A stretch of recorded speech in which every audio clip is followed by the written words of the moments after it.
sangat fresh from the open, dan beliau telah mengambil tema skripsi Hos Cokro Aminoto.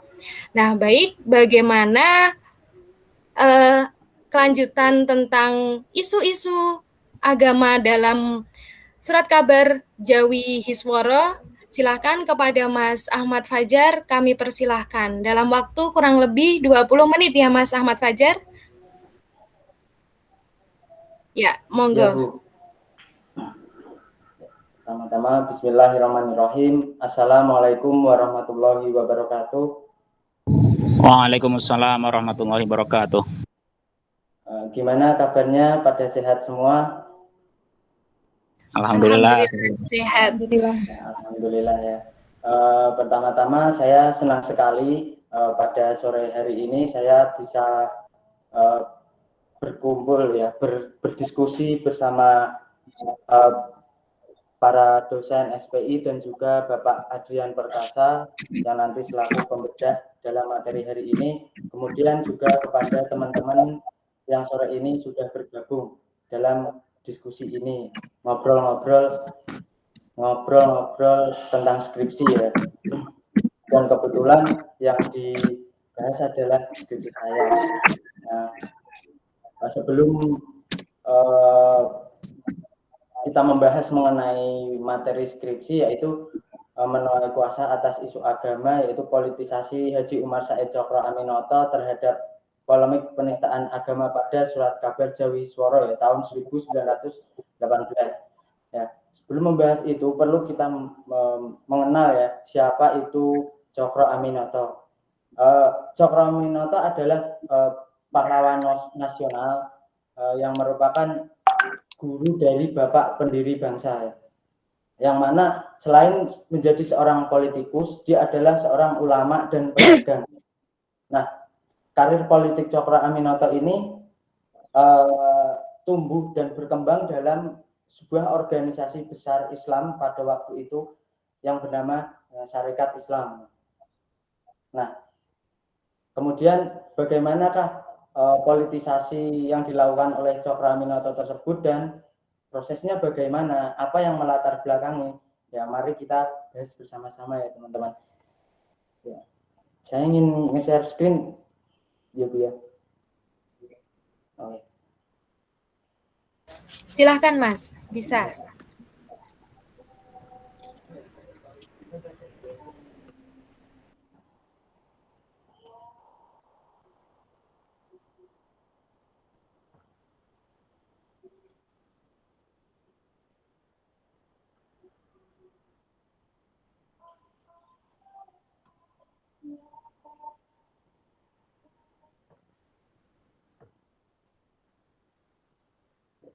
Apakah terlihat teman-teman screen-nya?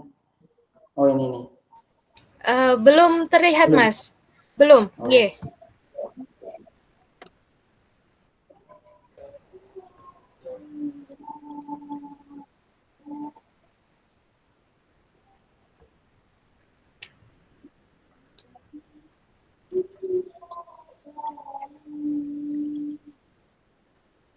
Apakah sudah terlihat? Ya, sudah. Oh ya. Ya. Jadi sebelum membahas tentang politisasi ini terjadi dilatar belakangi oleh banyak hal ya. Jadi untuk membahas itu semua kita perlu mengetahui tentang konfigurasi politik dalam syarikat Islam yang kemudian membawa kepada politisasi tersebut. Nah, selama di syarikat Islam, apakah peran yang dilakukan atau peran Cokro Aminoto terhadap syarikat Islam, yaitu banyak sekali ya. Jadi sebelum syarikat Islam menjadi sebuah organisasi politik yang besar, syarikat Islam merupakan sebuah organisasi dagang ya, yang berdiri pada tahun 1911 dan didirikan oleh Haji Samanhudi ya waktu itu. Nah, di tangan Cokro Aminoto ini, syarikat Islam menjadi sebuah organisasi yang besar, yang berkembang pesat, yang mampu menarik banyak pengikut, melalui retorik-retorik yang dilakukan Cokroaminoto dan kunjungan-kunjungan dari Cokroaminoto ke berbagai daerah untuk mengenalkan masyarakat Islam pada waktu itu ya. Selain itu juga Cokroaminoto berhasil menarik banyak pengikutnya. Cokroaminoto memperluas jaringan SI terutama di Surabaya yang mana pada waktu itu adalah menjadi basis SI Cokroaminoto, SI cabang Surabaya ya. Dia mengadakan rapat-rapat terbuka untuk menarik banyak pengikut. Dalam prosesnya dia bekerja sama dengan para saudagar-saudagar Arab. Selain itu, Cokroaminoto juga berhasil mengajak masyarakat supaya tidak mudah menyalahi pemahaman mengenai SI dan cenderung bekerja sama dengan pemerintah Hindia Belanda. Nah, selama itu, sedangkan politik internal dalam kubu Sarekat Islam terdapat tokoh-tokoh yang berebut pengaruh pada masa itu ya. Jadi posisi Cokroaminoto tersebut yang sangat menonjol pada waktu itu memuncak pada tahun 1914 saat Cokroaminoto terpilih menjadi ketua cabang Sentral Sarekat Islam ya. Nah, Cokroaminoto dipilih karena dia lebih memiliki kecakapan daripada Samanhudi waktu itu ya. Cokroaminoto lebih pintar dan lebih mampu memobilisasi massa dan menggait banyak umat muslim. Nah, Samanhudi sendiri dirasa kurang mempunyai kemampuan atas itu. Dan pada saat itu banyak kubu yang sama-sama berdebat ya. Karena Samanhudi juga merasa dia itu sebagai pendiri SI dan sebenarnya dia yang paling berhak. Tapi di sisi lain Cokroaminoto berhasil merebut posisi Samanhudi, berhasil menggantikan Samanhudi. Nah, hal ini kemudian membuat Sarekat Islam pada akhirnya terpecah menjadi dua kubu ya. Di satu sisi Cokroaminoto dengan Abdul Muiz dan di sisi lain Samanhudi dan Gunawan. Nah, kedua ini kemudian sama-sama saling berebut pengaruh ya. Di mana Samanhudi bersama Gunawan mencari pendukung dari SI cabang-cabang Sarekat Islam di wilayah Jawa Barat dan Sumatera. Sementara itu Cokroaminoto memperkuat basisnya di Surabaya. Nah, setelah bergeser dari tangan Samanhudi ke Cokroaminoto, perpindahan kekuasaan dari Surakarta ke Surabaya dan Surakarta mengalami kemunduran SI Surakarta.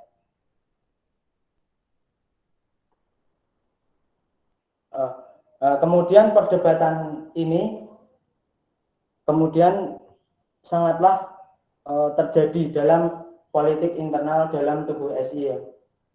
Karena di sisi lain Gunawan juga tidak bisa dianggap remeh karena mereka juga berhasil menarik banyak pengikut ya. Menarik banyak pengikut di Surabaya, di Jawa Barat dan Sumatera. Sementara itu Cokroaminoto merasa terganggu akan posisinya yang sebenarnya sebagai ketua sentral Sarekat Islam. Lambat laun kemudian Cokroaminoto melakukan suatu langkah-langkah politis dengan melakukan pengiriman dan penempatan bagi orang-orangnya ke Jawa Barat ya. Seperti Ardi Winata itu dikirim ke Jawa Barat. Nah, hal ini kemudian meledak ketika CSI-nya Gunawan ini, kubunya Gunawan ini memproklamirkan CSI-nya kubu Gunawan dan Samanhudi. Padahal di sisi lain yang CSI itu hanya satu milik Cokroaminoto itu. Nah, kemudian hal ini menjadi perdebatan yang keberlanjutan. Nah, hingga pada akhirnya Cokroaminoto berhasil mengalahkan kubu Samanhudi dengan dua serangan ya, yaitu dengan pengakuan dari pemerintah Hindia Belanda atas status hukum CSI-nya Cokroaminoto. Karena pada saat itu sebuah organisasi yang tidak memiliki status hukum yang jelas dianggap sebuah organisasi yang tidak sah dan sebuah organisasi yang dapat dibubarkan kapan saja. Nah, selain itu juga Raden Gunawan ini mendapat serangan dari kubunya Cokroaminoto tentang mengungkapnya penyelewengan uang-uang SI yang dilakukan oleh Gunawan. Hal ini kemudian membuat Gunawan tersingkirkan ya, kemudian tersingkirkan dan tampuk kekuasaan kembali di Cokroaminoto. Namun pada saat itu kepercayaan masyarakat terhadap syarikat Islam menjadi berkurang karena tokoh-tokoh politik dalam syarikat Islam saling berebut pengaruh sendiri. Nah, hal ini kemudian membuat Samanhudi lebih merapat ke SI Semarang yang kemudian nanti juga menjadi gangguan bagi elektabilitas Cokroaminoto. Nah, kemudian SI pun terpecah menjadi dua kubu lagi, yaitu SI Syarikat Islam Merah dan Syarikat Islam Putih ya. Syarikat Islam Merah ini adalah syarikat Islam yang terdiri dari golongan-golongan yang terpengaruh oleh infiltrasi komunis, yaitu tokoh-tokoh contohnya adalah Semaun yang dulu adalah muridnya Cokroaminoto. Nah, keberadaan Semaun ini mengganggu juga karena dia tidak setuju dengan kebijakan-kebijakan Cokroaminoto yang pro terhadap pemerintah Hindia Belanda dalam arti menjalin kerjasama kooperatif ya. Jadi kalau SI Semarang ini lebih revolusioner ya, dan mengadakan perlawanan seperti itu. Dan selain itu juga SI Semarang tidak setuju dengan keterlibatan SI dalam Dewan Rakyat.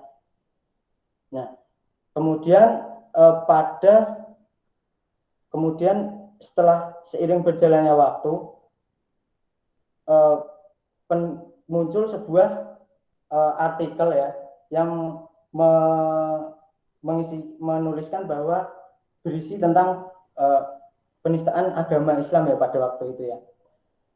Nah, artikel ini muncul dari surat kabar Jawi Hiswara yang redakturnya adalah Marto Darsono ya, yang juga sahabat dari Samanhudi waktu itu di Surakarta. Nah, artikel ini memicu reaksi keras dari kalangan umat Islam yang notabene adalah umat Islam modernis ya, yang di bawah Cokroaminoto dan kawan-kawan waktu itu. Nah, hal ini kemudian sebenarnya waktu pertama kali surat kabar ini terbit, artikel ini terbit, tidak ada reaksi apapun dari masyarakat Islam pada waktu itu.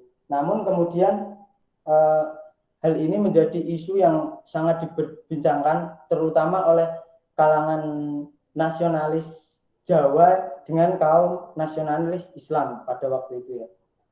Nah,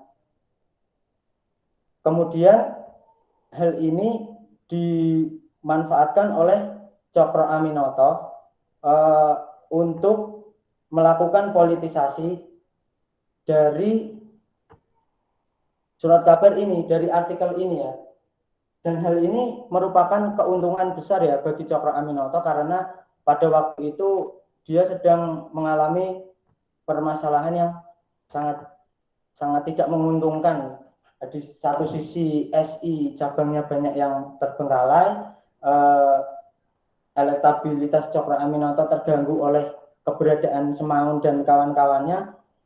Selain itu juga keuangan SI sedang menurun.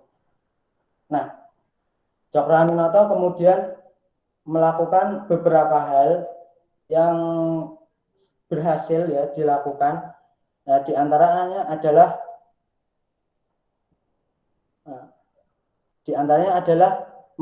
menarik masyarakat Islam modernis di khususnya di Pulau Jawa ya waktu itu, yang pada saat itu menjadi kekuatan yang mengandung militansi yang sangat kuat. Nah, Cokroaminoto berhasil menarik masyarakat Muslim Bumi Putra untuk mengadakan aksi-aksi dalam menuntut Martodarsono dan Jojokiro agar dihukum karena telah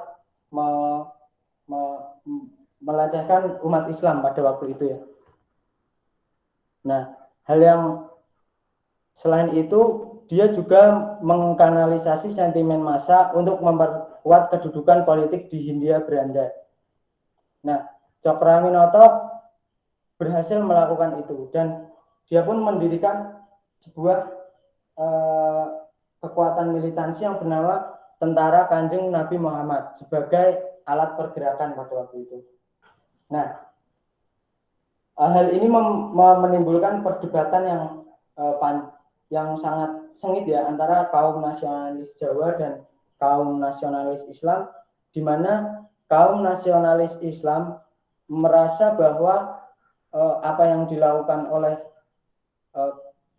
Martodarsono itu benar-benar sesuatu hal yang tidak pantas ya, yang sangat menghina umat Islam pada waktu itu. Nah, sementara kaum nasionalis Jawa berpendapat bahwa apa yang dilakukan oleh kaum umat Islam pada waktu itu, khususnya Tentara Kanjeng Nabi Muhammad, itu terlalu berlebihan. Dan pada masa ini memang pertarungan ideologi itu diperdebatkan dengan sangat kolot ya, kalau menurut Kunto Wijoyo ya. Dan pada masa itu pun kritik-kritik muncul dari kedua kubu melalui media pergerakannya. Seperti Cokroaminoto yang menulis di Surat Kabar Utusan Hindia, yang mana merupakan organ dari Syarikat Islam Surabaya waktu itu dan organ CSI, organnya Cokroaminoto. Nah, selain itu, Cokroaminoto juga berhasil mengumpulkan dana melalui saudagar-saudagar Muslim. Jadi Tentara Kanjeng Nabi Muhammad ini berhasil menjadi sebuah media untuk mengumpulkan dana yang pada masa sebelumnya SI itu mengalami penurunan dana ya, waktu itu. Nah, melalui ini Cokroaminoto berhasil mengumpulkan dana yang sangat banyak. Dan kemudian hal ini juga menjadi sebuah dukungan terhadap Cokroaminoto atas duduknya dia di kursi Dewan Rakyat ya pada waktu itu. Setelah itu ia juga melakukan pembersihan dalam tubuh Syarikat Islam itu sendiri dengan menyingkirkan kaum yang dimana terpengaruh oleh infiltrasi komunis, yaitu Syarikat Islam Semarang tadi. Dan pada saat itu pun Cokroaminoto melakukan disiplin partai, dalam arti tidak boleh merangkap jabatan, tidak boleh merangkap ke partai lain ya waktu itu.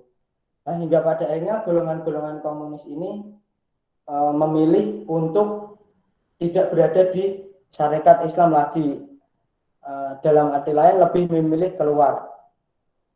Nah, kemudian kasus ini pun tidak menemui titik terang ya, di mana Martodarsono juga tidak pernah dihukum dan pemerintah Hindia Belanda tidak merespon terlalu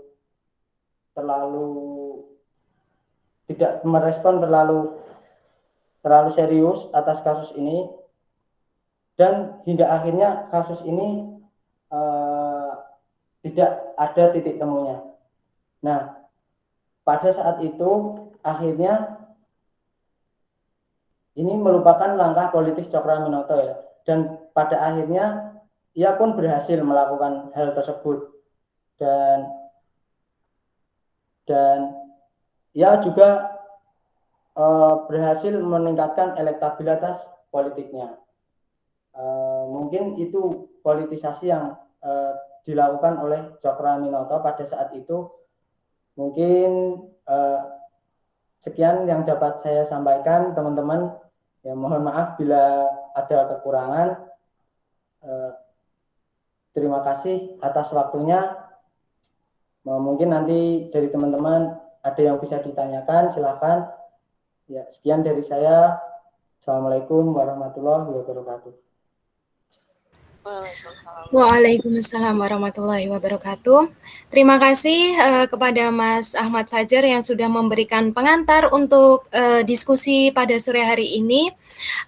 Yang bisa kita ambil dari pemaparan materi oleh Mas Ahmad Fajar, kurang lebihnya saya jadi ingat ada sebuah narasi yang mengatakan bahwa Snok Horgrony aja takut dengan adanya kebangkitan SI di Indonesia. Bahkan Snok sendiri menulis dalam artikel majalah apa ya, mungkin saya sedikit lupa, majalah Indonesian Blad, mungkin Mas Adrian Perkasa lebih paham.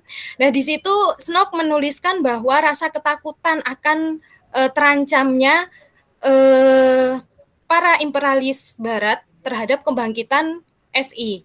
Nah, di situ Snok akhirnya memunculkan isu sehingga memasukkan isu-isu komunis juga sehingga menyebabkan SI pecah menjadi dua, ada SI kanan kemudian SI kiri seperti itu. Jadi memang kebangkitan Islam yang dibawa Hos Cokroaminoto pada saat itu memang sebuah kebangkitan yang sesungguhnya sehingga memang menjadi ketakutan oleh orang-orang Eropa pada saat itu.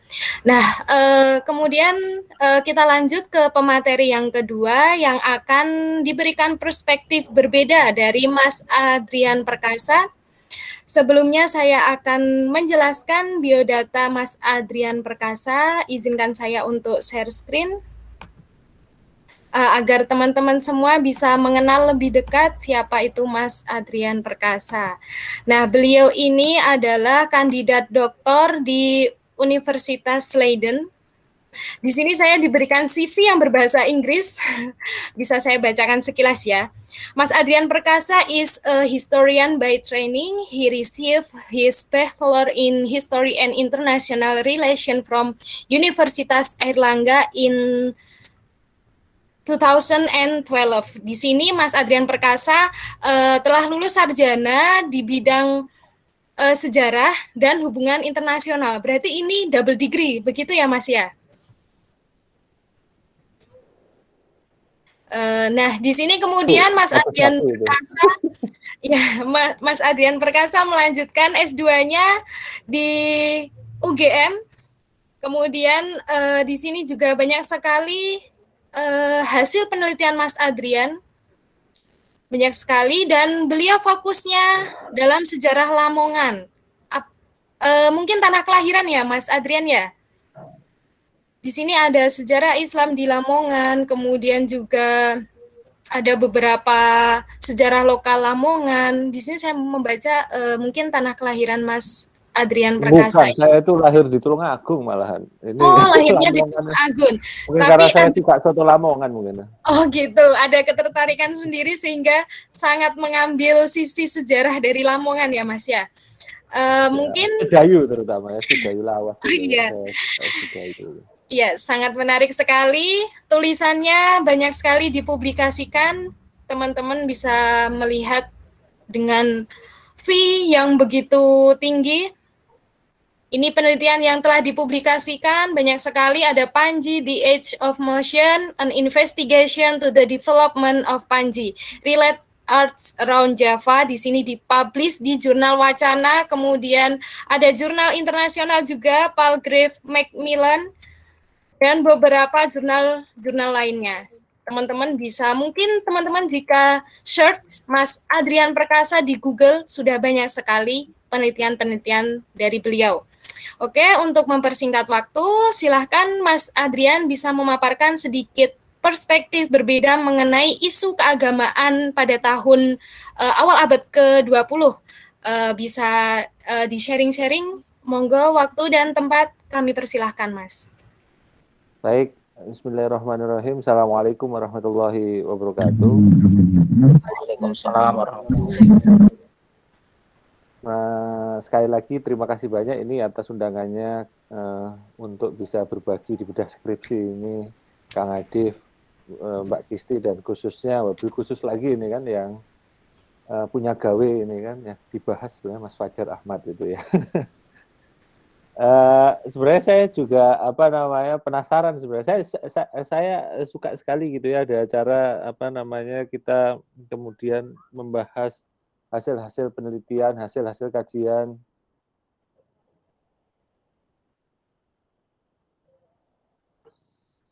Hasil-hasil kajian kayak gini terus kita bisa diskusikan lebih panjang ini kan juga termasuk apresiasi bahwa menunjukkan bahwa karya kita yang sudah kita buat susah-susah kita tulis sedemikian rupa juga dengan bimbingan para dosen pembimbing itu nggak berhenti hanya sebatas menjadi penghias rak perpustakaan gitu loh.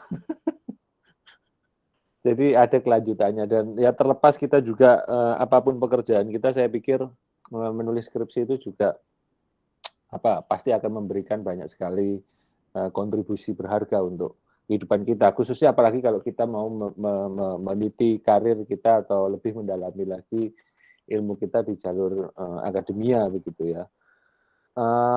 Sekali lagi selamat Mas Fajar ini ya. Saya sangat mengapresiasi sekali atas sudah lulus ya ini ya skripsinya. Dan yang pertama satu hal yang saya suka itu ya, kemudian kalau kita bandingkan dari karya teman-teman IAIN, UIN atau yang perguruan tinggi Islam dibandingkan yang ilmu sejarah di universitas-universitas negeri ya, itu kadang-kadang ada ada perbedaan yang mencolok seperti misalnya kayak di tempat saya di Erlangga itu ya. Perbedaan paling mencolok itu ketika kita membahas masalah topik-topik gitu ya, topik-topik yang dibahas dalam skripsi. Nah, entah kenapa saya juga perlu mengkaji lebih lanjut. Rata-rata topik-topik yang dibahas kemudian di mahasiswa angkatan saya sampai ke bawah saya di Erlangga itu biasanya sangat sifatnya mikrohistori.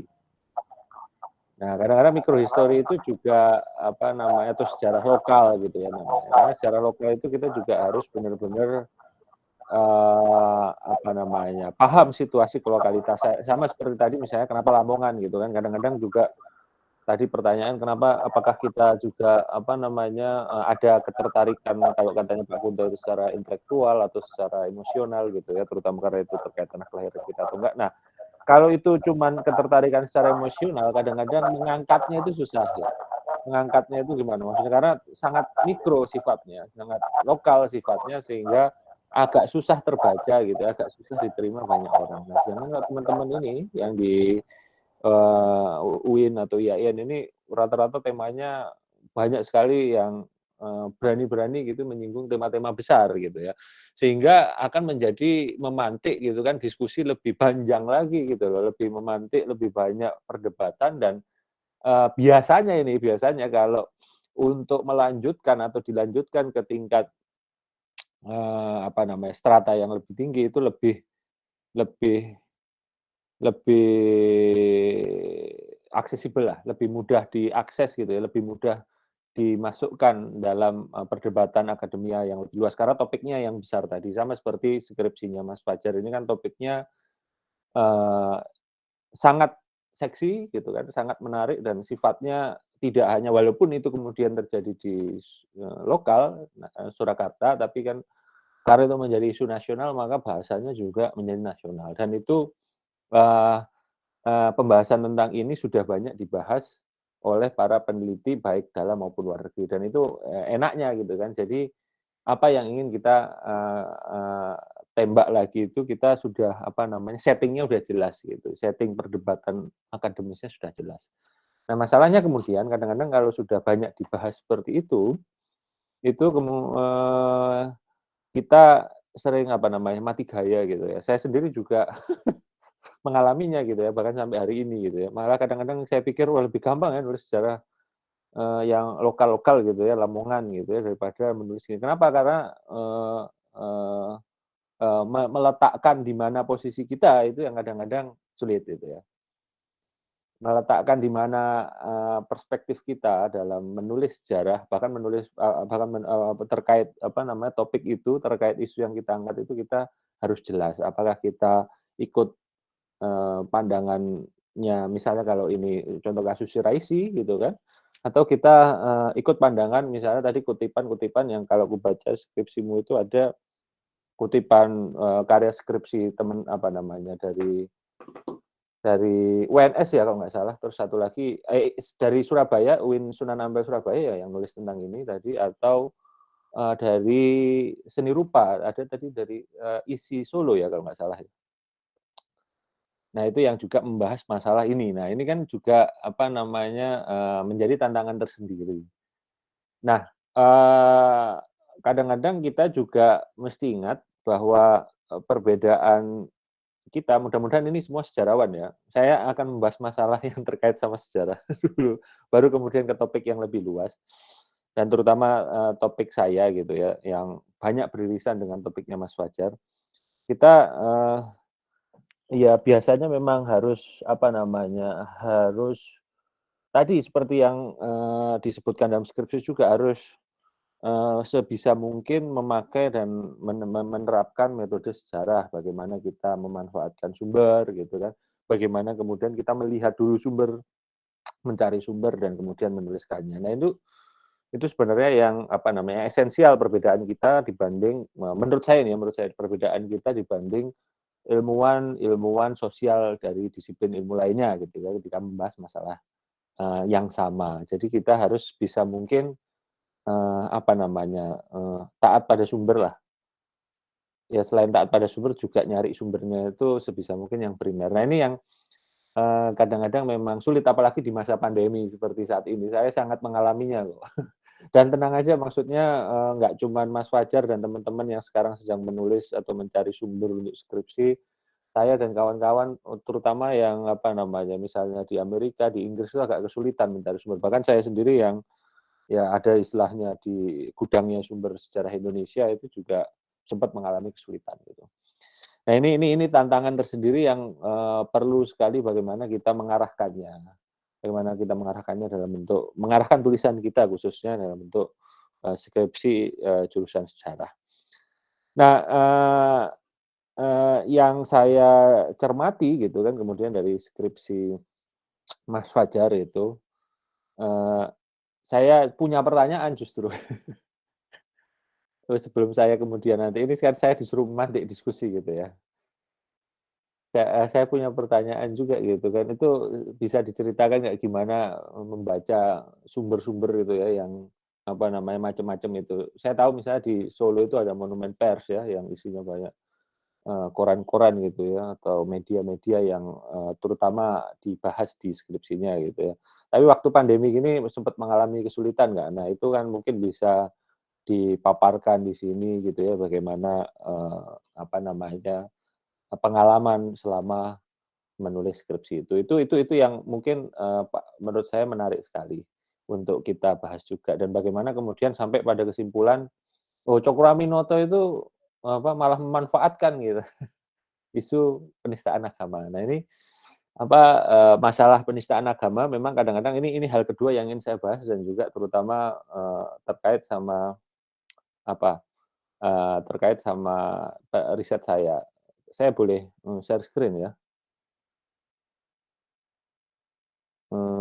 Gimana caranya share screen? Sebentar. Oh ini dia. Sudah kelihatan belum ya? Sudah kelihatan ya?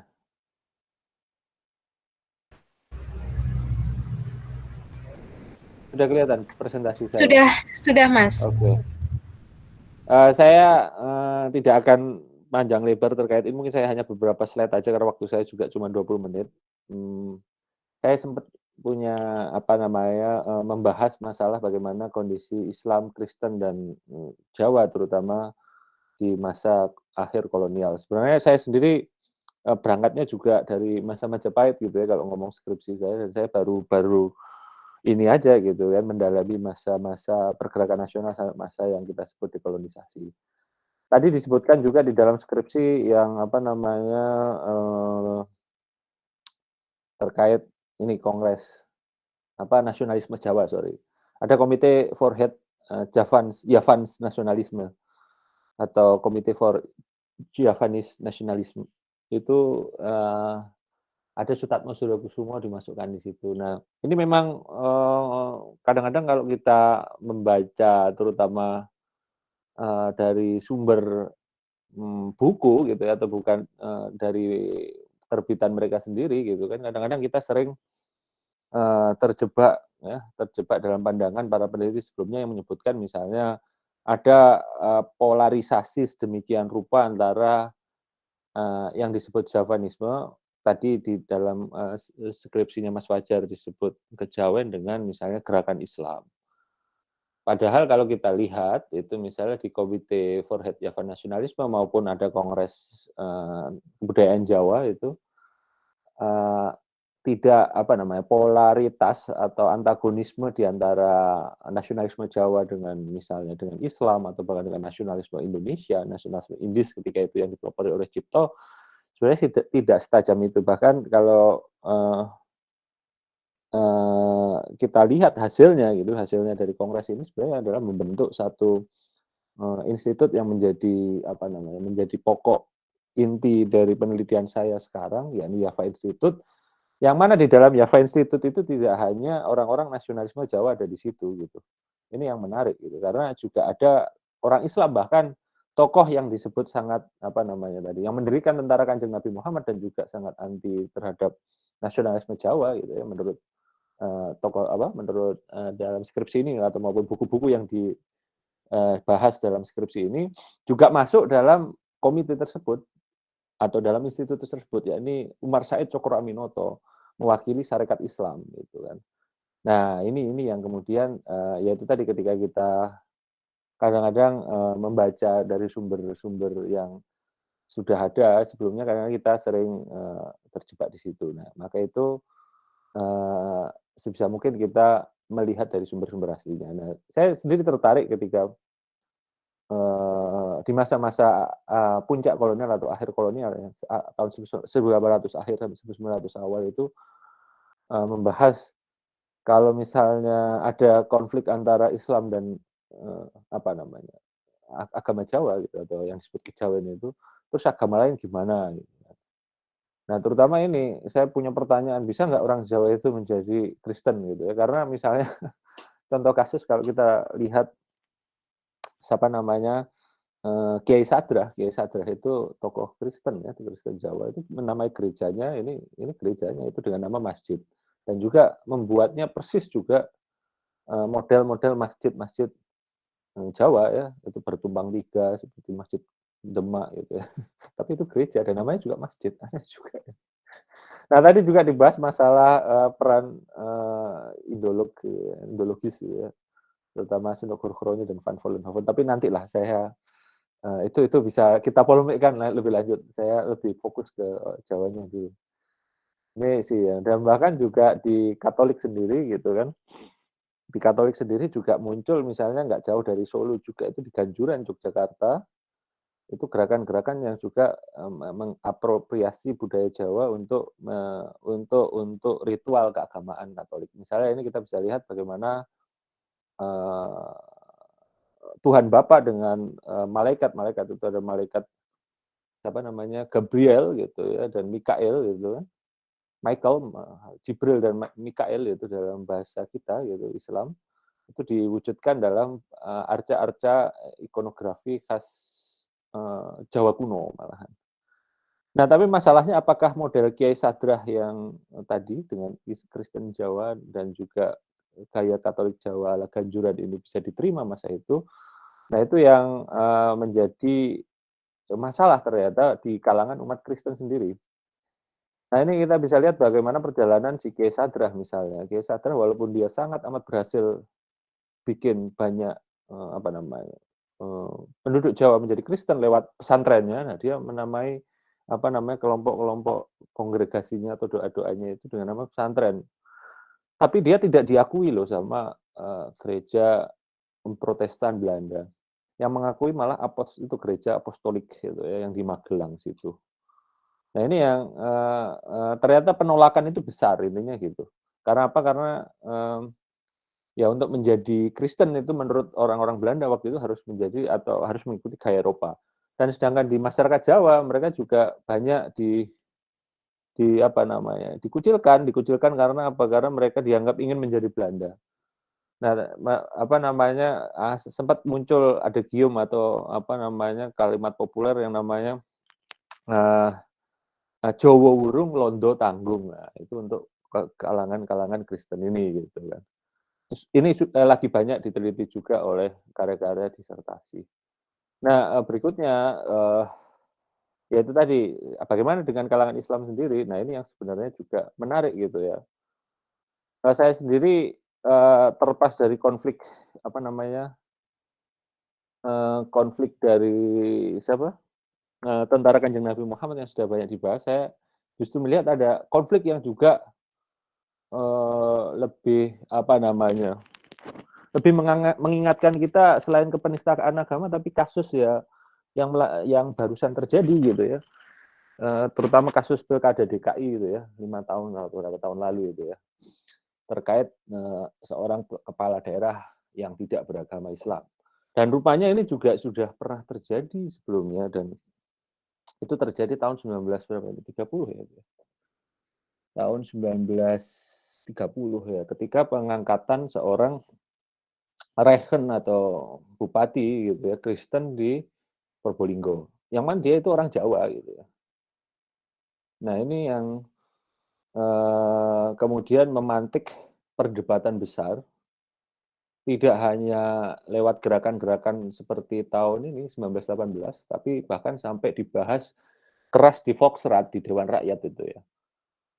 Nah, Dewan Rakyat yang, 10 tahun sebelumnya hanya dianggap sebagai apa namanya, komedi omong gitu ya, menurut beberapa orang terutama golongan kiri gitu ya, itu ternyata dijadikan ajang yang benar-benar, debat panas gitu ya, terkait masalah ini Bupati Kristen. Dan yang menarik kalau kita lihat ini lagi, ini yang kadang-kadang, yang tadi saya bilang kadang-kadang kita sering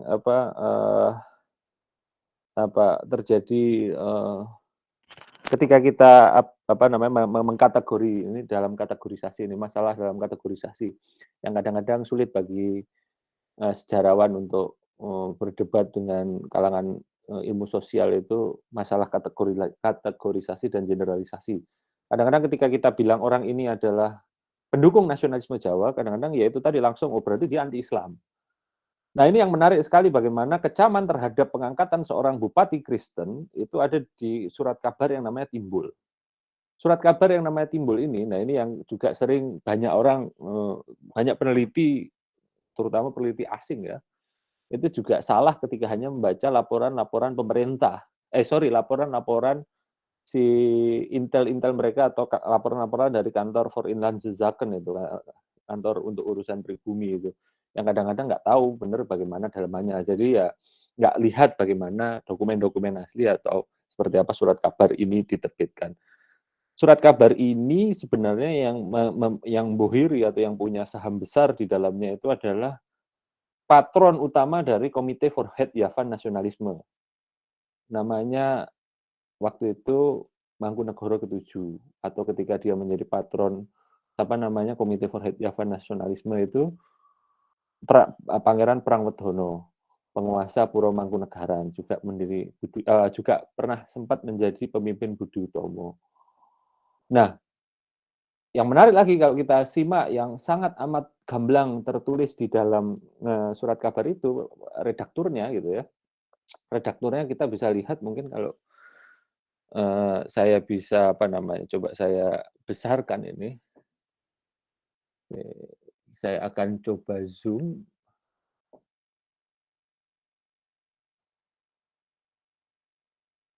Kelihatan ya ini ya? Kelihatan ya. Nah, Sudah cukup redakturnya, terlihat, Mas. nah itu dia, redakturnya adalah Dr. Raden Tumenggung Medyodiningrat atau Rajiman Medyodiningrat. Nah, Rajiman Medyodiningrat sendiri ketika jadi Budi Utomo, kalau kita baca tulisan-tulisannya Shiraisi maupun tulisan-tulisannya Nagazumi ya, terutama terkait ini seringkali, atau bahkan Larson gitu ya, seringkali ya dia dianggap anti-Islam gitu ya, karena ketika menjadi Budi Utomo, menjabat sebagai ketua Budi Utomo, si Pak Rajiman ini menolak untuk memasukkan urusan-urusan pesantren maupun masjid ke dalam program politik partainya.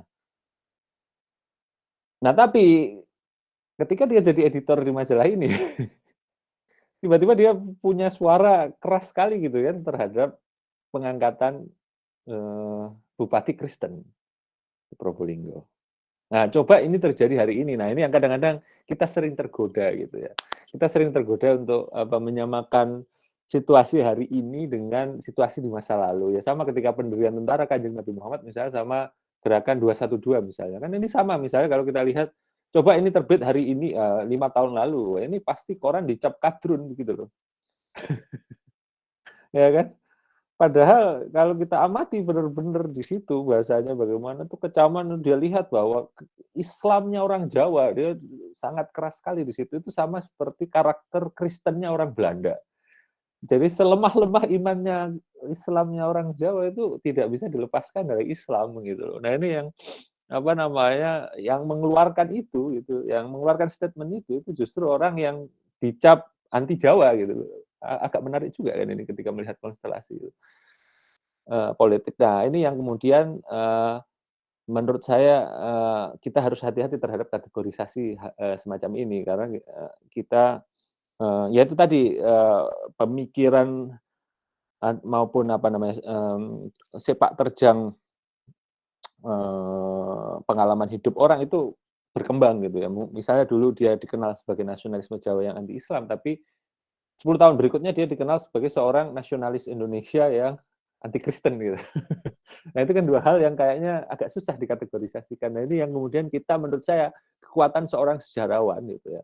Justru ini menjadi kekuatan seorang sejarawan untuk benar-benar melihat yaitu sumber dengan sangat hati-hati dan juga dengan penuh kesadaran agar kita tidak terbawa misalnya generalisasi berlebihan yang dilakukan oleh teman-teman ilmu sosial atau maupun pengamat sosial politik pada umumnya. Nah, ini yang saya pikir ingin saya pantik menjadi diskusi kita selanjutnya gitu ya, bahwa bagaimana sih peran-peran gitu ya hubungan Jawa dengan Islam gitu ya, lebih khusus lagi. Dan juga kalau menarik seorang anggota atau wakil ketua dari Komite Nasionalisme Jawa namanya Dr. Satiman Wiryo Sanjoyo pada tahun 39 itu mengusulkan bersama Mangkunegoro ke-7 untuk mendirikan yang namanya pesantren luhur. Nah, pesantren luhur itu yang kemudian menjadi cikal bakal perguruan tinggi Islam yang baru terwujud di masa pendudukan Jepang, khususnya tahun 45. Nah, itu kan lebih aneh lagi gitu, katanya anti-Islam gitu. Tiba-tiba ini kok mengusulkan perguruan tinggi Islam gitu. Nah, ini satu hal yang sekali lagi membuat kelebihannya sejarawan untuk benar-benar sangat berhati-hati dalam melihat sumber, dalam membaca sumber. Dan kita juga sekali lagi hati-hati juga dengan persepsi kita hari ini agar kita tidak terjebak dalam anakronis. Susah, ya memang susah. Saya sendiri juga sampai hari ini bingung gimana caranya.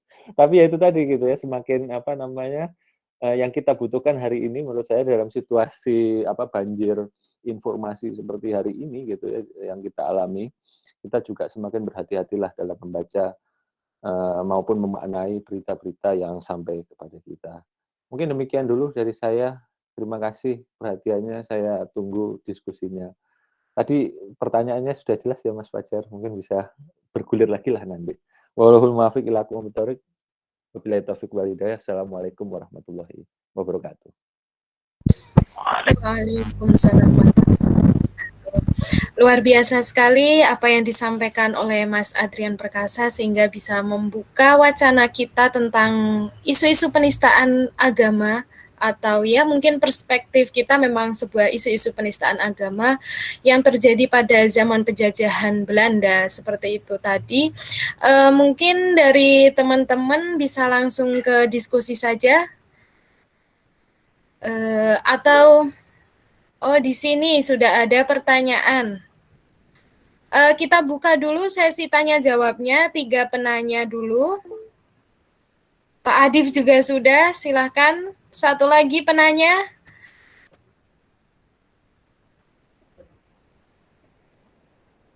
Oke, saya bacakan dulu penanya yang pertama. Di sini dari Mas Rifki Arya dari jurusan Sejarah Peradaban Islam IAIN Surakarta. Selamat bergabung Mas Rifki Arya. Di sini Mas Rifki Arya bertanya mengenai peristiwa di Solo yang di mana di sana posisinya dipegang oleh Haji Samanhudi dan Haji Samanhudi itu sendiri berfokus pada perekonomian umat, sedangkan Mas Cokro Aminoto dengan berpusat gerakan politisnya. Pertanyaannya, apakah gerakan mereka seragam dalam melawan penistaan agama di Quran Solo? Dan juga Mas Arya ini menemukan sebuah artikel mengenai bom Solo pada tahun 1922. Nah, kronologisnya seperti apa? Dan SI pada saat itu bagaimana menanggapi situasi pada tahun 1922 itu? Ini pertanyaannya ditujukan ke Mas Ahmad Fajar berarti? Atau boleh Mas Adrian menanggapi? Halo Mas Rifki Arya. Keduanya juga boleh sih. Dua-duanya. Oke, jadi nanti biar ada 2 perspektif bisa menjadi tambahan wawasan. Mungkin pertanyaannya bisa dibaca dalam room chat ya Mas Ahmad Fajar dan Mas Adrian Perkasa. Mungkin bisa langsung ditanggapi dulu.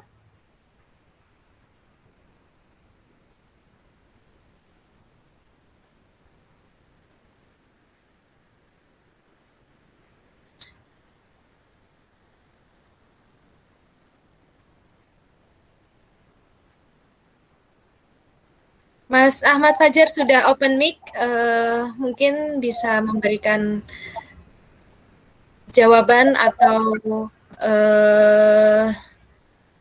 tanggapan terkait pertanyaan dari Mas Rifki Arya. Ya. Baik ya, sebenarnya seragamnya Cokro Aminoto dengan Samanhudi itu gerakan pada awal pada tahun-tahun 1911 ya. Nah, dan mengenai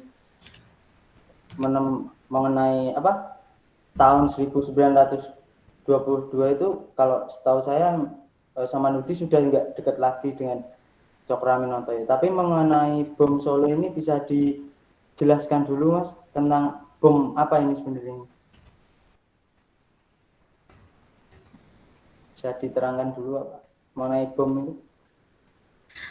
Mungkin Mas Rifki Arya bisa open mic untuk memberikan narasi atas pertanyaan yang disampaikan agar mungkin pemateri bisa memberikan penjelasan secara gamblang gitu Mas. Biasanya kalau pertanyaan dilontarkan secara lisan kan lebih jelas daripada dilontarkan secara tulisan. Ya, Mas Rifki Arya. Di sini kan di buku Sarekat Islam Surakarta 1912 sampai 1923 dari karangan Adityawan Soeharto itu dijelaskan bahwa 1923 itu pada 1923 bulan Oktober itu terjadi peristiwa bom Solo. Nah, peristiwa bom Solo itu seperti apa? Maksudnya lingkupnya seperti apa? Radikalisme seperti apa? Dan pandangan-pandangan isu-isu ini seperti apa? Itu sih.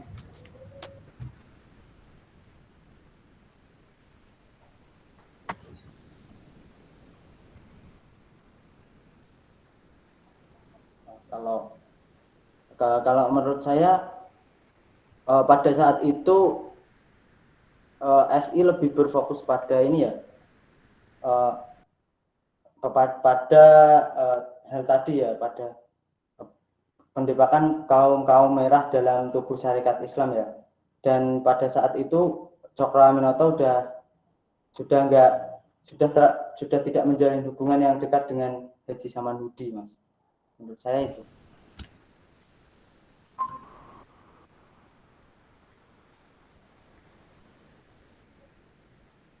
Mungkin dari Bapak Adrian bisa menambahkan. Oke, Mas Adrian bisa memberikan penjelasan terkait apakah Oke. Gimana tadi? Apakah gimana?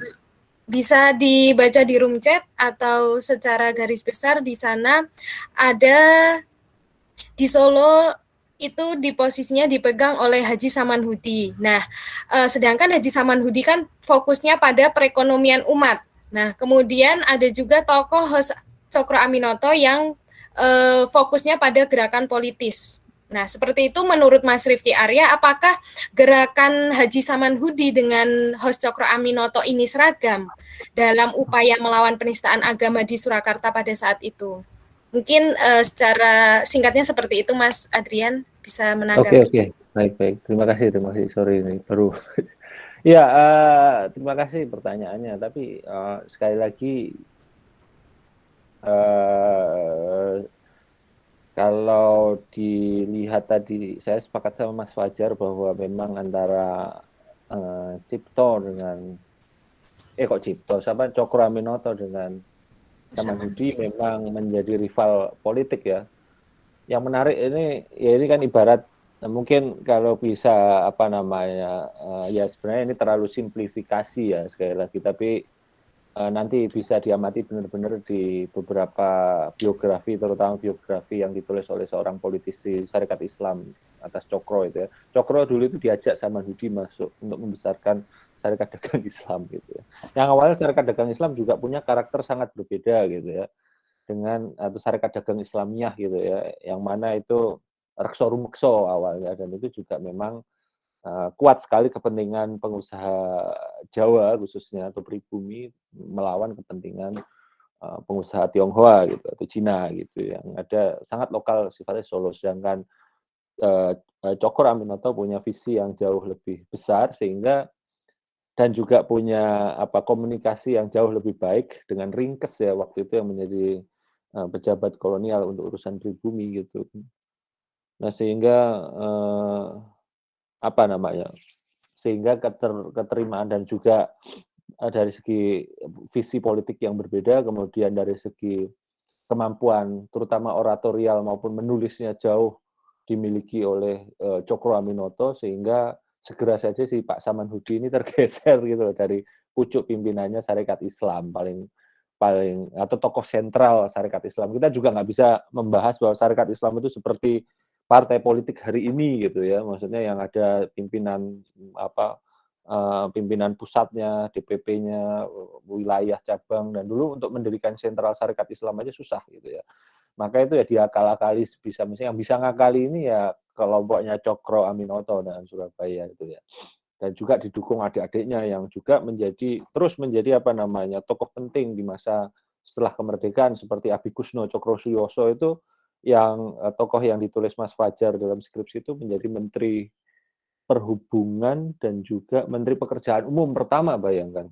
Menteri PU dan Menteri Perhubungan pertama setelah Republik Indonesia dideklarasikan kemerdekaannya.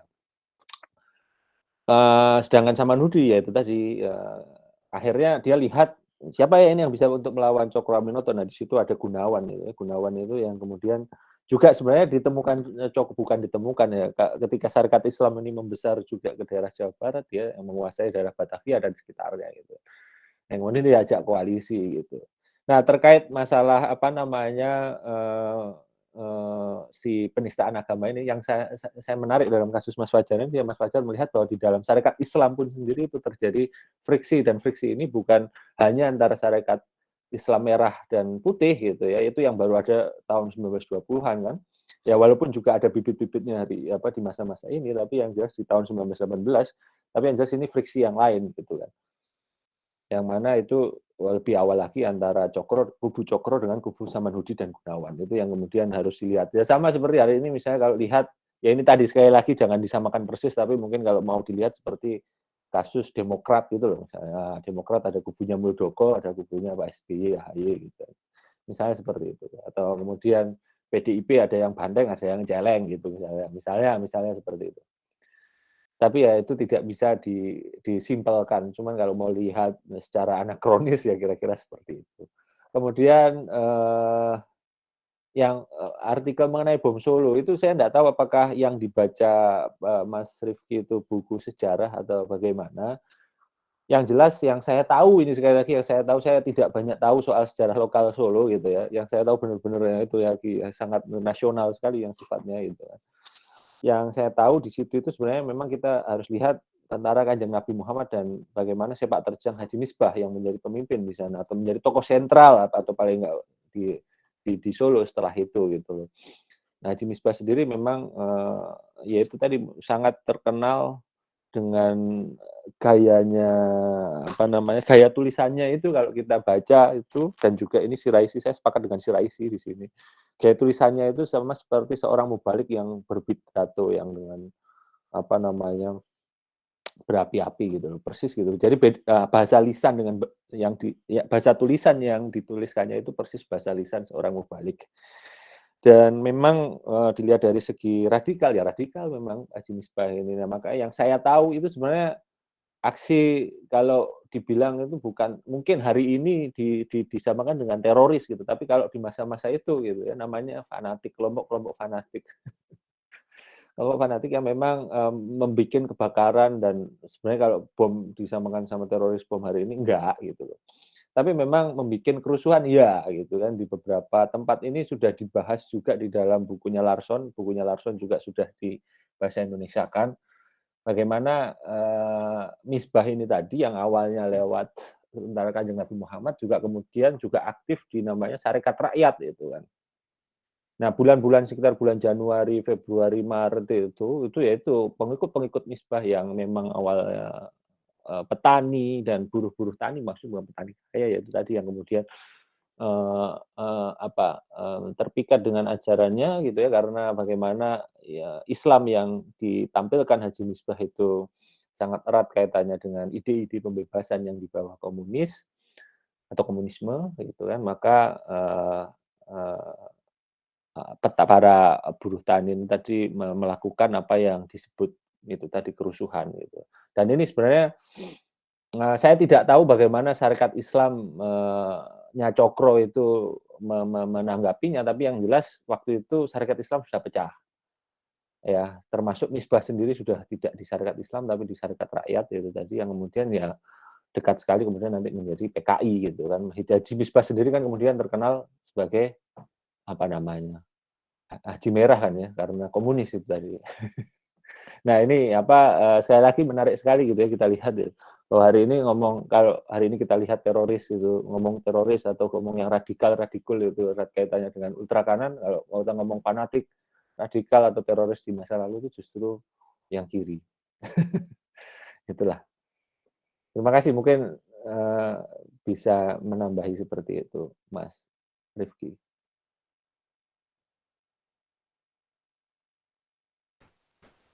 Mungkin cukup jelas ya Mas Rifki Arya atas pemaparan kedua pemateri kita. Kita lanjut ke penanya kedua, Pak Adif Fahrizal. Mungkin bisa langsung disampaikan ya Pak Adif. Sebelumnya boleh open video, barangkali ada teman-teman yang kangen dengan wajah Pak Adif.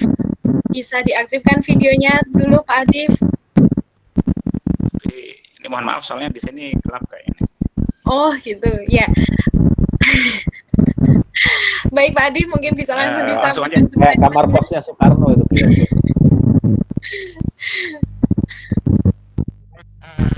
Ya terima kasih Mas Fajar dan juga Mas Adrian tadi atas pancingan diskusinya. Saya pertama mungkin ke Mas Fajar ya, Ahmad Fajar. Sebenarnya ini juga tadi ditanyakan oleh Mas Adrian ya, terkait dengan proses menulis skripsinya itu sendiri gitu ya. Jadi bagaimana dulu waktu melakukan proses penelitian ya, kendala-kendala apa saja yang ditemui gitu ya. Kemudian juga kalau dari saya ingin membuat Mas Fajar ini tertarik gitu untuk mengangkat tema ini gitu, apa yang memancing atau memantik Mas Fajar untuk mengangkat tema tentang kasus Jawi Hisworo ini itu yang pertama ya.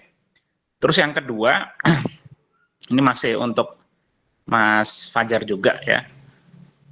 Ini pertanyaan tapi sekaligus juga mungkin sedikit catatan ya. Tadi kan disebutkan Cokro Aminoto mengangkat kasus artikel di Jawi Hisworo itu untuk menggerakkan ya, kalau nggak salah tadi, menggerakkan kalangan Islam modernis gitu. Nah, yang saya tanyakan, yang dimaksud kalangan Islam modernis ini siapa gitu ya? Nah ini saya kira perlu memang betul bahwa kita perlu mendudukkan sebuah kategori itu secara jelas ya, dan juga proporsional, dan dalam konteks sejarah tentu sesuai dengan zamannya gitu ya. Misalnya tadi disebutkan ada Islam modernis ya, pertanyaannya apakah pada tahun 1918 itu sudah ada kelompok yang bisa dinamakan sebagai Islam modernis bagaimana yang kita pahami hari ini gitu ya. Kalau yang kita pahami Islam modernis hari ini ya dari segi paham keagamaan dan amaliyahnya kan memiliki ciri tersendiri gitu ya, yang dibedakan atau berbeda dengan yang disebut tradisional gitu ya. Kalau tradisional itu ya gampangnya kan warga Nahdliyin ya, NU gitu, dengan ciri khas amaliyahnya gitu ya, dan juga paham keislamannya gitu ya. Sementara yang modernis itu contohnya seperti Muhammadiyah gitu ya. Ya gampangannya kalau Muhammadiyah sholat subuhnya tidak pakai kunut, sementara NU pakai kunut ya. Kalau orang Muhammadiyah tidak mengadakan tahlilan, sementara orang NU tahlilan dan sebagainya gitu. Nah, apakah pada tahun 1918 itu sudah ada yang seperti itu di Jawa gitu ya, khusus dalam konteks Jawa gitu?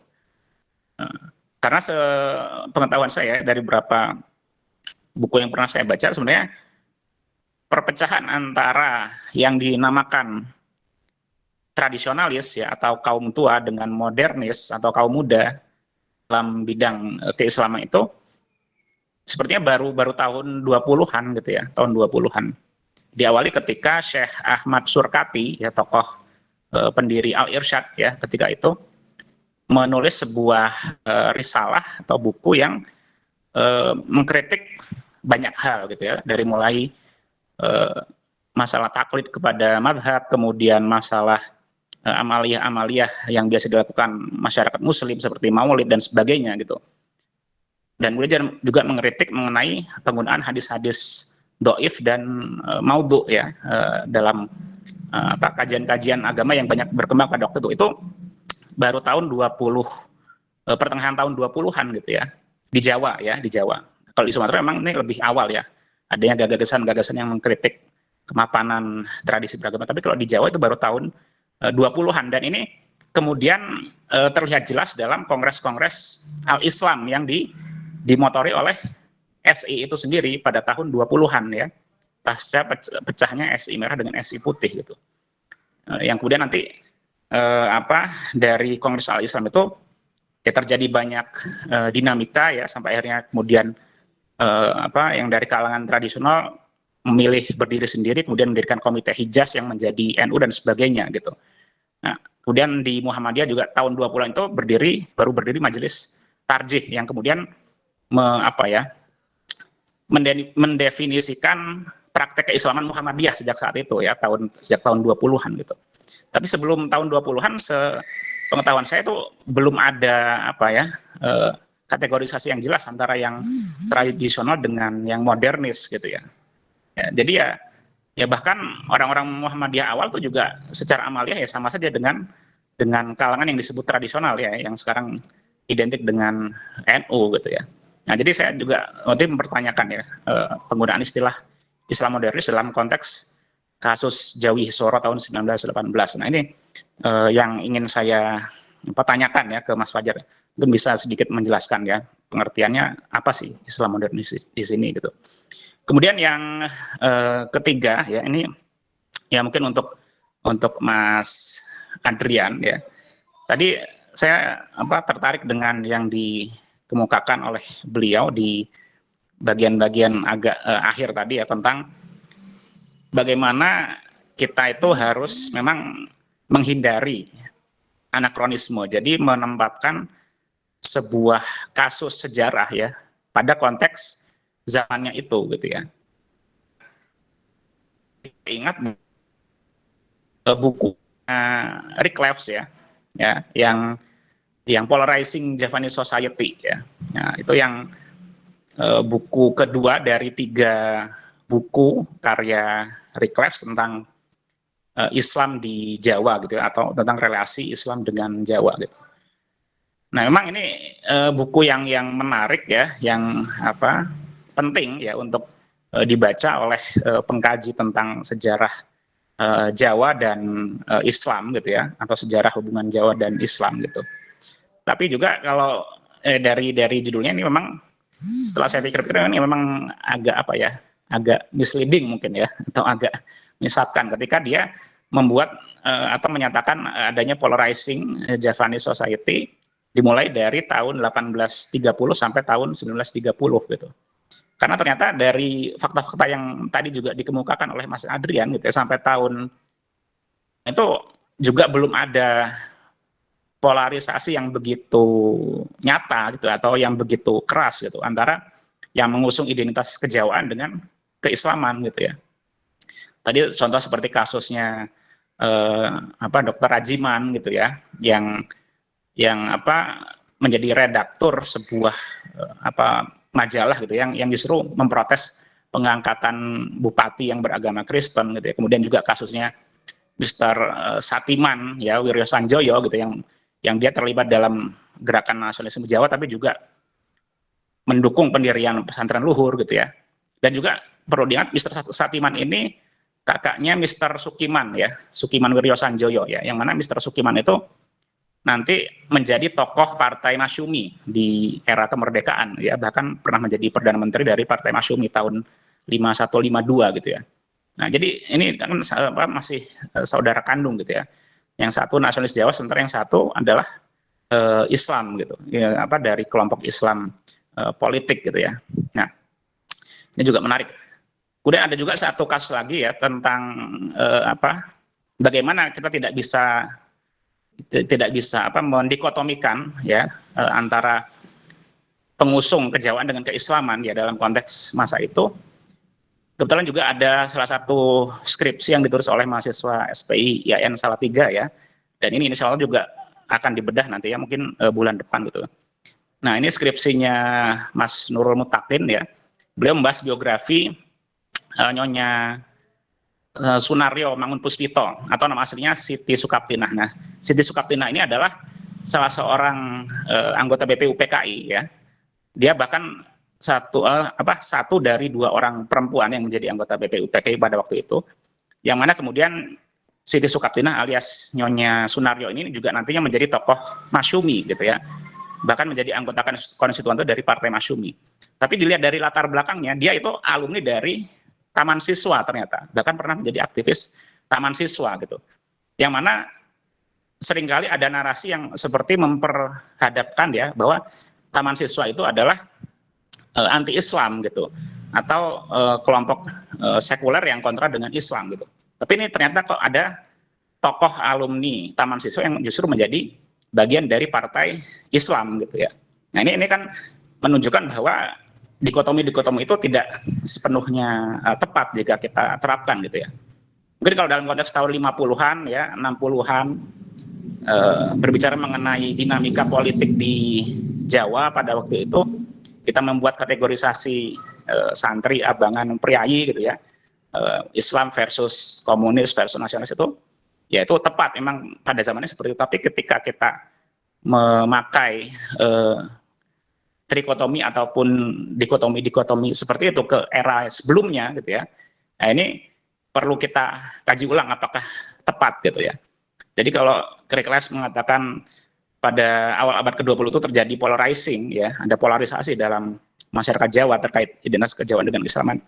Saya rasa ini kok perlu dipertanyakan lagi, apakah memang betul pada masa itu sudah terjadi gitu.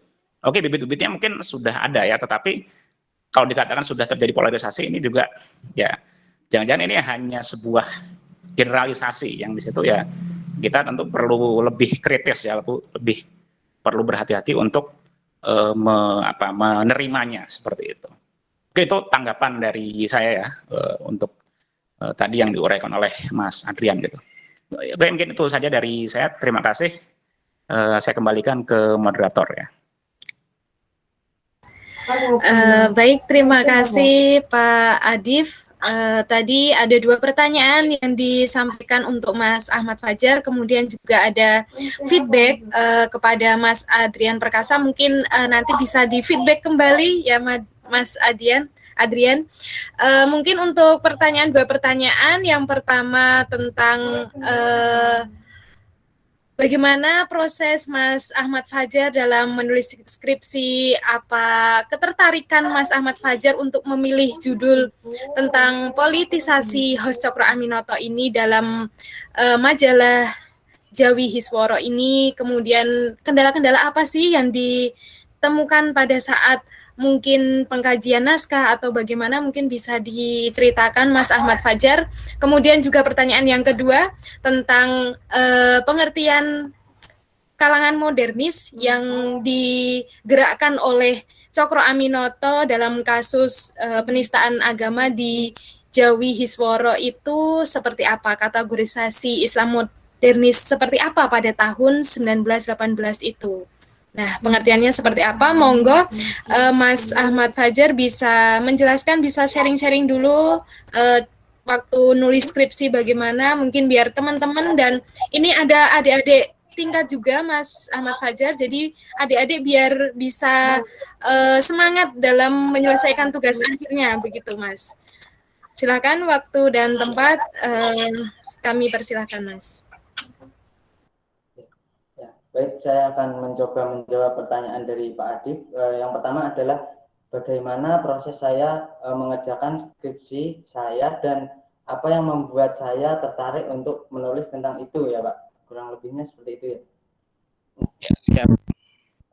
Ya, jadi proses saya dulu adalah waktu itu saya membaca buku untuk menentukan tema skripsi saya. Pada akhirnya di buku yang saya baca itu di Takashi Shiraishi itu juga bersih tentang kasus tersebut.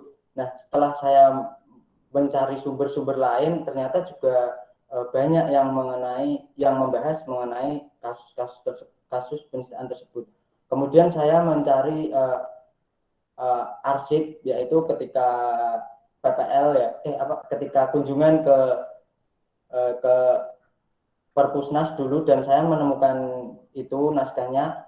Kemudian setelah saya cek, ternyata juga ada yang meneliti tentang itu. Kemudian saya tertarik karena ini merupakan isu yang seringkali muncul ya. Isu agama itu di Hindia Belanda dan di Indonesia itu merupakan isu yang laris ya dibahas itu, dan banyak sekali yang tertarik.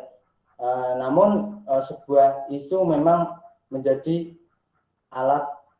seringkali menjadi alat politik untuk para politisi ya. Dan setelah saya berpikir, ternyata hal sedemikian rupa sudah terjadi di tahun 1918. Kemudian alasan saya menulis tentang ini adalah supaya mengambil nilai bahwa isu-isu agama memang perlu kita sadari bahwa hal tersebut memang sering sudah terjadi di perpolitikan di Hindia Belanda. Karena kenapa? Kebanyakan memang mayoritas di Hindia Belanda memang pemeluk agama, terutama Islam, dan saya ingin bahwa tulisan saya tidak menyadari bahwa supaya pembaca tidak mudah tergiring pada opini-opini dalam kepentingan politis tertentu. Nah, kemudian pertanyaan kedua adalah tentang kaum modernis pada waktu itu. Nah, mungkin yang bisa saya terangkan ya, kaum modernis pada waktu itu adalah kaum putihan ya. Jadi pada masa itu meskipun banyak juga umat Islam yang memeluk agama Islam, tapi juga ada yang suatu identitas yang menyatakan dirinya Islam tapi tidak memegang teguh ajaran Islam, bahkan terlalu memegang teguh budaya-budaya lokal terutamanya Jawa. Kemudian kaum putihan ini yang kemudian mengalami suatu perdebatan dengan kaum-kaum kejawen ya. Kaum putihan dikritik bahwa mereka membawa agama Arab dan gaya Arab, sedangkan kaum kejawen itu dikritik bahwa mereka meskipun memeluk agama Islam atau memegang agama Islam, dia jauh dari nilai-nilai Islam tersebut. Mungkin dalam kesehariannya, jadi mereka mungkin memeluk Islam tapi lebih kayak mengutamakan kebudayaan-kebudayaan seperti selamatan gitu-gitu Pak di Jawa. Jadi mungkin itu jawaban dari saya, Pak Adif. Apakah ada tanggapan atau? Oke, lanjut dulu. Lanjut. Tadi ke apa?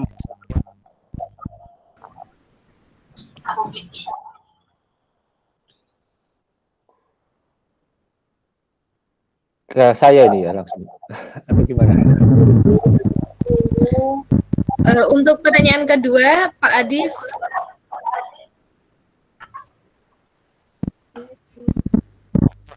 Cukup ya. Dilanjut ke Mas Adrian. Oke, saya sekali lagi sepakat ya dengan Kang Adif juga sebenarnya istilah. Nah, untuk itulah kemudian saya pikir kita perlu dalam artian apa namanya, terutama alih-alih melakukan pribumisasi ilmu sosial. Menurut saya sekali lagi, menurut hemat saya gitu ya, daripada kita bingung pribumisasi ilmu-ilmu sosial gitu kan, yang sering kumandangkan para cendekiawan atau intelektual Indonesia, khususnya ilmuwan sosial. Justru sebaiknya bagaimana kita berkontribusi dalam, kita sebagai ilmuwan khususnya yang dari Indonesia ini, kita bisa berkontribusi juga dalam diskursus body of knowledge yang lebih luas lagi, khususnya dalam hal misalnya Indonesian Studies, Southeast Asian Studies, ataupun Islamic Studies gitu ya. Atau bahkan juga sejarah gitu. Nah, itu yang kadang-kadang membuat kita sendiri, yaitu tadi sibuk pengen mempribumisasi ilmu apapun termasuk ilmu sosial. Nah, menurut saya pribumisasi ilmu sosial itu punya misi yang baik, tapi sebenarnya nanti takutnya itu yang kemudian saya juga agak khawatir itu dengan misalnya Islamisasi ilmu pengetahuan gitu. Maksudnya syariahisasi ilmu pengetahuan, misalnya tiba-tiba ada ekonomi syariah gitu yang ya saya sendiri bukan anti gitu ya.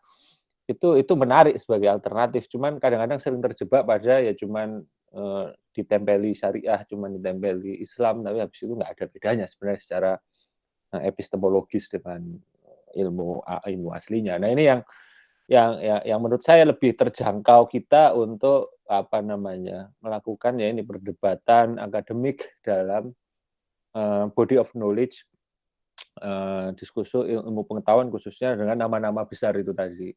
Toh ya nama-nama besar tadi itu ya maksudnya sependek yang saya tahu ya memang ada yang sangat sangat otoriter itu ya ada, tapi itu sudah sangat amat jarang. Justru orang-orang kayak almarhum Pak Riklef gitu kan, kemudian dengan ya para Indonesianis khususnya sejarah gitu ya, yang saya tahu sejarah Jawa gitu, itu sangat amat terbuka dengan kritik gitu. Saya sendiri juga barusan mengkritik ada tulisan, kalau barusan diterbitkan dalam bahasa Indonesianya, bahasa Inggris, saya nggak tahu judul bahasa Indonesianya apa, Gramedia yang nerbitin itu katanya. Yang saya review adalah buku bahasa Inggris judulnya Bandit Sands of Java, itu karangannya seorang profesor sangat amat ternama dari Australia namanya Josh Quinn itu ya. Dan ketika saya kritik itu kan, kritik itu sangat terbuka gitu kan. tapi ya itu di jurnal gitu ya, maksudnya. Itu dia dengan sangat amat luar biasa menerima itu gitu. Saya sendiri juga heran gitu awalnya. Tapi ya setelah saya pahami bahwa kultur kayak gini itu memang mengkritik itu bukan hal yang aneh gitu loh. Nah, sama seperti tadi yang disampaikan Kang Adib, terutama misalnya almarhum Pak Riklef itu, misalnya kita nggak sepakat ya kita wajib itu istilahnya melakukan ya pembacaan kita yang lebih hati-hati seperti apa, itu yang kemudian harus dihadirkan gitu ya. Dan juga ya itu rata-rata untuk menghasilkan misalnya kalau dibilang karya tandingan atau respon lah terhadap karya tersebut itu juga butuh waktu dan butuh effort besar, dan itu memang tapi harus dilakukan daripada kita sibuk mengcounter tapi untuk kalangan kita sendiri. Nah, itu menurut saya ya sama kayak percakapan di medsos yang kita hanya ada di echo chamber kita sendiri gitu loh. Nah, kita harus berani keluar dari echo chamber. Sama seperti ketika istilah kejawen gitu kan. Istilah kejawen dari dulu sejak tesis saya, sejak S2 itu saya sudah beberapa kali bilang tentang kejawen, tapi ya untuk kalangan kejawen sendiri bahwa kejawen itu apa sih gitu kan. Kejawen itu loh baru ada tahun 1950-an gitu. Nggak ada kejawen ya. Tadi kalau dibilang tadi juga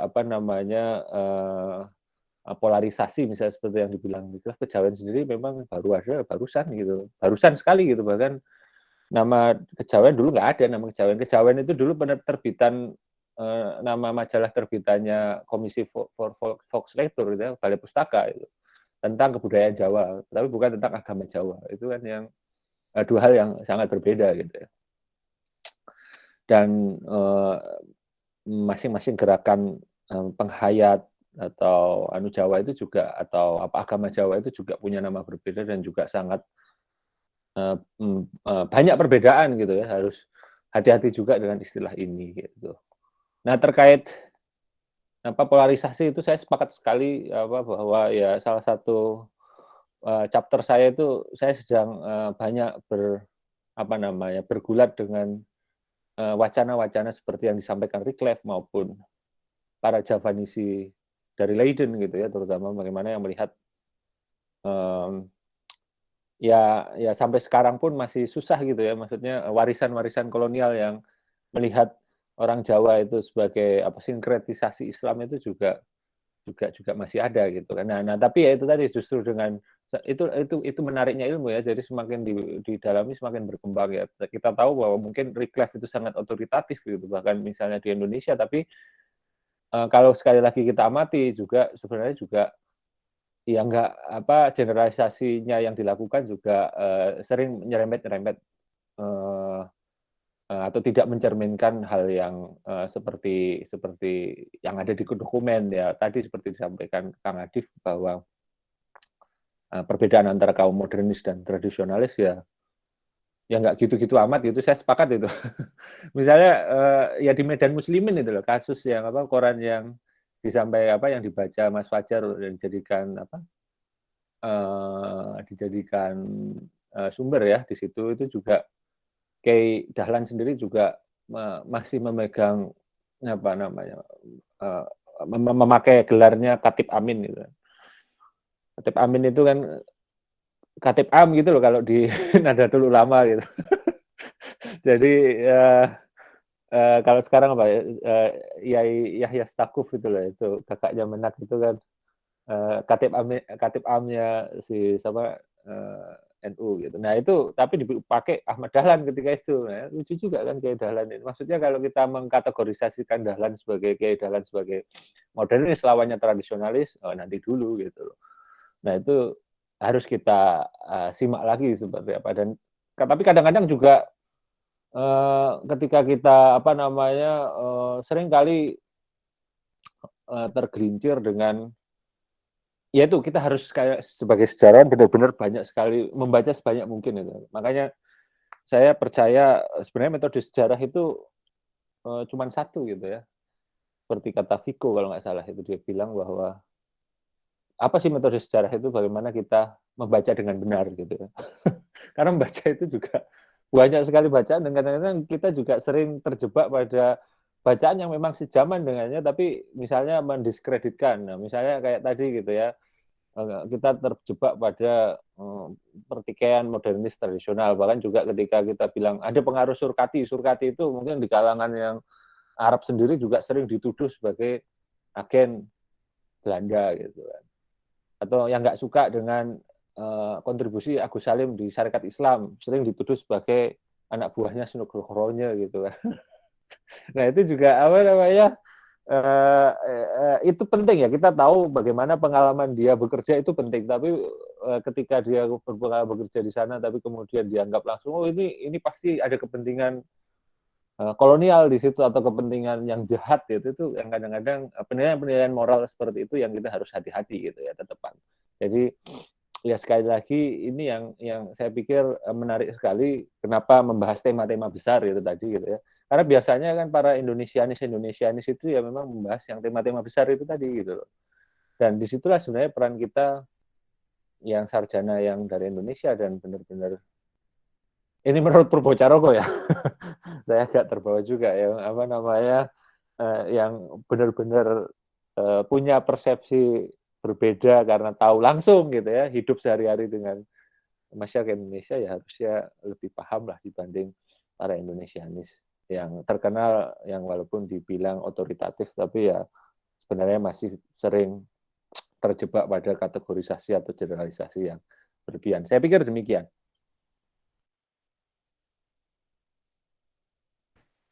Baik, terima kasih kepada Mas Adrian Perkasa. Oh, ini ada lampian tangan lagi dari Pak Adi Farizal. Mungkin langsung di feedback lagi ya, Pak? Atau saking menariknya, jadi langsung membuat Pak Adif untuk memberikan tanggapannya langsung. Oh, boleh, silakan Pak Adif. Terima kasih ya untuk Mas Adrian tadi atas pertanyaannya. Saya terakhir ya ke Mas Fajar tadi ya, tentang apa yang saya tanyakan yaitu tentang pengertian Islam modernis gitu ya. Nah ini memang ya betul bahwa kita perlu berhati-hati dalam penggunaan sebuah istilah atau penggunaan konsep ya ketika melakukan penulisan sejarah gitu. Nah, tadi kalau dikatakan oleh Mas Fajar bahwa yang dimaksud Islam modernis di sini adalah kaum putihan. Nah, ya ini sudah dua kategori yang berbeda juga gitu ya, karena apa yang dimaksud Islam modernis itu kalau kita mengacu ke apa, misalnya yang paling sering dirujuk ya karyanya Profesor Deliar Nur tentang gerakan Islam modern di Indonesia gitu. Yang dimaksud modernis itu lebih sudah spesifik mengarah ke kelompok-kelompok apa yang sederhananya tidak bermazhab gitu ya, tidak bermazhab dan menolak amalia-amalia yang dianggap tidak ada tuntunannya gitu ya. Jadi ya seperti apa tadi yang disebutkan ya tradisi tahlilan dan sebagainya gitu. Ya kalangan modernis adalah yang menolak seperti itu gitu. Nah, tapi kalau dalam konteks tahun 1918 ya dan tadi dikatakan oleh Mas Fajar bahwa yang dimaksud adalah kaum putihan ya kaum putihan itu bukan modernis gitu ya. Ya kaum putihan itu ya artinya orang Islam yang taat gitu aja sebenarnya intinya. Itu bukan sama dengan apa yang dimaksud kelompok Islam modernis ya sebagaimana yang sering dipahami selama ini gitu. Itu jadi yang mungkin perlu jadi catatan ya, kehati-hatian dalam menggunakan istilah ya. Kemudian juga soal tadi kaum putihan kemudian bukan dengan kaum kejawen misalkan gitu ya. Nah, ini juga perlu dikaji ulang ya.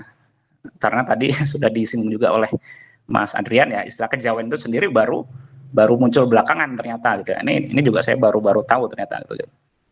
Bahwa kejawen itu bukan sebuah kategori atau kelompok yang sudah ada sejak zaman dulu kala gitu ya. Itu ternyata baru belakangan gitu.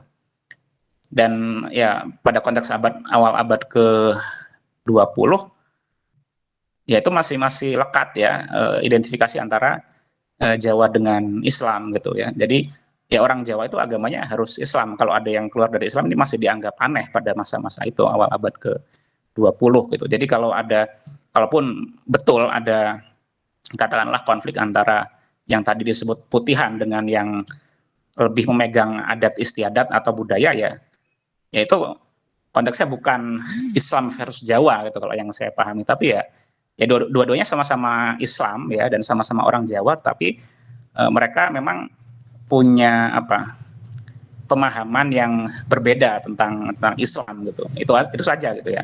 Punya penafsiran yang berbeda tentang Islam gitu. Jadi bukan yang satu Islam, yang satu bukan Islam gitu. Ini juga harus kita cermati ya, harus kita pahami dengan hati-hati gitu ya. Sama seperti kalau dalam kasus lain misalkan antara kaum Padri dengan kaum adat ya, kalau kita bicara tentang Minangkabau itu juga bukan yang satu Islam, yang satu bukan Islam, itu juga dua-duanya Islam juga gitu ya, sama-sama Islam dan sama-sama orang Minangkabau, tetapi yang satu lebih ketat memegang syariat, satunya lagi bukan berarti anti syariat, tapi ya lebih longgar bahkan sering mengabaikan syariat ya, tapi mereka juga tetap merasa sebagai orang Islam gitu. Nah ini jadi ya seperti itulah ya, intinya perlu kehati-hatian dalam menggunakan sebuah konsep atau sebuah istilah gitu dalam penulisan sejarah. Itu saja mungkin dari saya.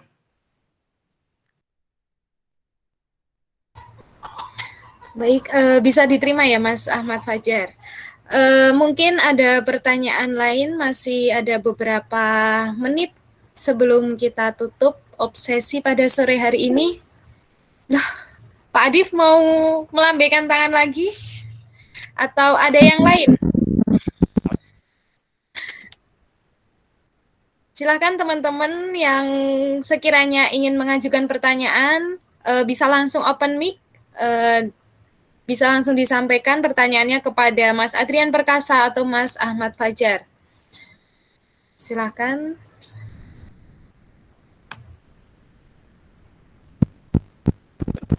Mungkin dari penyimak yang lain.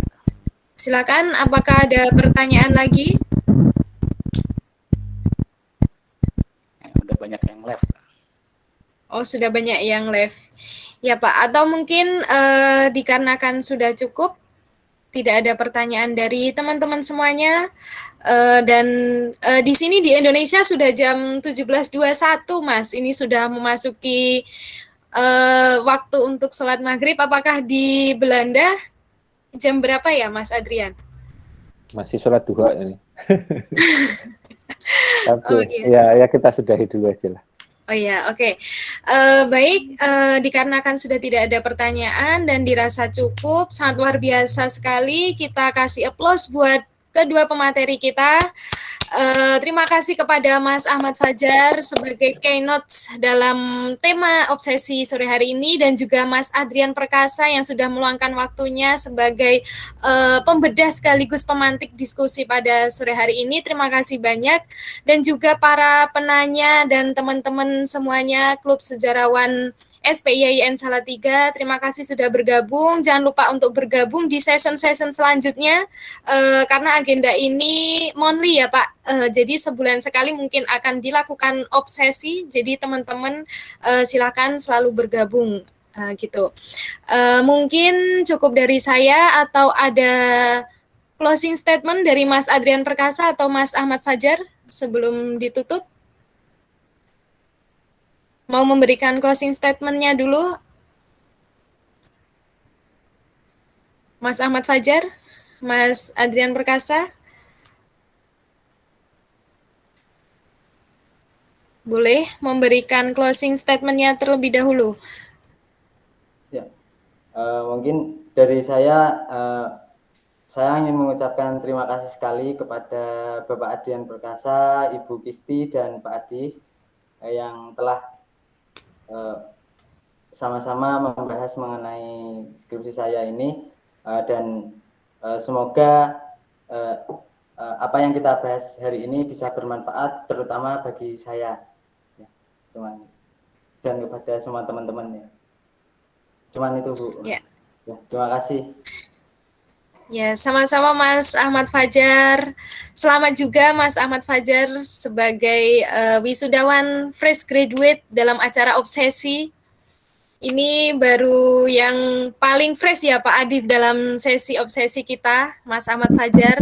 Lulus tahun 2021 langsung diajak untuk bergabung dalam obsesi ini. Luar biasa, kita juga sangat berterima kasih kepada Mas Ahmad Fajar. Kemudian dari Mas Adrian Perkasa mungkin akan memberikan closing statement dalam acara obsesi sore hari ini. Bisa disampaikan Mas Adrian Perkasa? Iya, saya pikir terima kasih. Saya pikir ya itu tadi ini kesempatan baik ya, maksudnya mendiskusikan apa karya-karya historiografis. Ya itu tadi kita biasanya kalau dalam sesi perkuliahan gitu kan tegang ya. Iya. Tapi kan kalau kayak gini itu mungkin lebih santai, dan biasanya kalau lebih santai begitu itu kalau saya sih ilmunya itu bisa lebih kemana-mana gitu. Daripada kita tegang harus menulis skripsi, kemudian bimbingan, kemudian ujian. Itu saya mengalaminya terus gitu. Ya, mudah-mudahan ya obsesi semacam ini, kegiatan-kegiatan semacam obsesi ini bisa terus berlanjut, bisa istiqomah lah. Dan Amin. Nanti memang benar-benar menghasilkan, membawa manfaat khususnya bagi mereka yang lagi nulis skripsi atau yang mau melanjutkan ke jenjang yang lebih tinggi. Terima kasih. Ya, terima kasih kembali dari Mas Adrian Perkasa tadi. Yang perlu digarisbawahi buat adik-adik atau teman-teman yang sedang menempuh tugas akhir, sedang menggeluti skripsi, ingat pesan dari Mas Adrian Perkasa bahwa sejarawan itu harus taat sumber. Nah, perhatikan, walaupun dalam pandemi seperti ini, semoga teman-teman semua yang sedang melakukan penelitian bisa mendapatkan hasil yang maksimal dengan beberapa sumber-sumber walaupun terkendala pandemi. Itu mungkin cukup dari saya juga. Terima kasih kepada Mas Ahmad Fajar dan Mas Adrian Perkasa. Mungkin kita cukupkan pertemuan obsesi pada sore hari ini dengan bacaan hamdalah bersama-sama. Dari saya cukup. Saya selaku moderator juga sekaligus MC, izinkan saya menutup acara pada sore hari ini. Akhirul kalam, wassalamualaikum warahmatullahi wabarakatuh. Waalaikumsalam warahmatullahi wabarakatuh.